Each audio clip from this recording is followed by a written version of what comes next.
هل تبحث عن عبادة عظيمة يسيرة تنفعك في الدنيا والآخرة؟ هل تعلم أن هناك عملا واحدا يبلغ النبي صلى الله عليه وسلم باسمك؟ نعم، إنها الصلاة على النبي صلى الله عليه وسلم، خصوصا في ليلة الجمعة ويومها. تابع هذا الفيديو ففيه من الكنوز ما قد يغير حياتك. عن أوس رضي الله عنه أن النبي صلى الله عليه وسلم قال: إن من أفضل أيامكم يوم الجمعة، فأكثروا علي من الصلاة فيه، فإن صلاتكم معروضة علي. رواه أبو داود والنسائي وصححه الألباني. تخيل أن صلاتك تعرض على النبي عليه الصلاة والسلام، يقال له فلان صلى عليك وفلانة ذكرتك.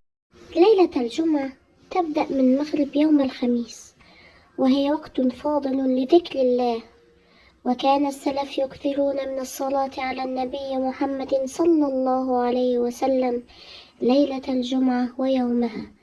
اجعل لك وردا خاصا: اللهم صل على محمد وعلى آل محمد كما صليت على إبراهيم وعلى آل إبراهيم، وبارك على محمد وعلى آل محمد كما باركت على إبراهيم وعلى آل إبراهيم إنك حميد مجيد. أو حتى صل على النبي بأي صيغة، فكلها خير. فليس هناك عدد محدد للصلاة على النبي محمد صلى الله عليه وسلم، لكن أكثر ما تستطيع.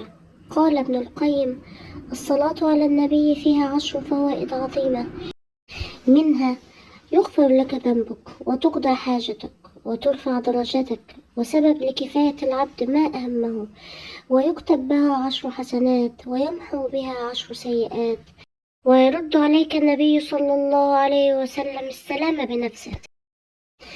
هل تحب النبي؟ إذا عبر عن محبتك بالصلاة عليه. اجعل يوم الجمعة ويوم الخميس بعد المغرب موعدا ثابتا في حياتك للصلاة على خير الخلق، واكتب في التعليقات: اللهم صل على محمد وعلى آل محمد، واشترك في القناة ليصلك كل جديد من الذكر والدعاء.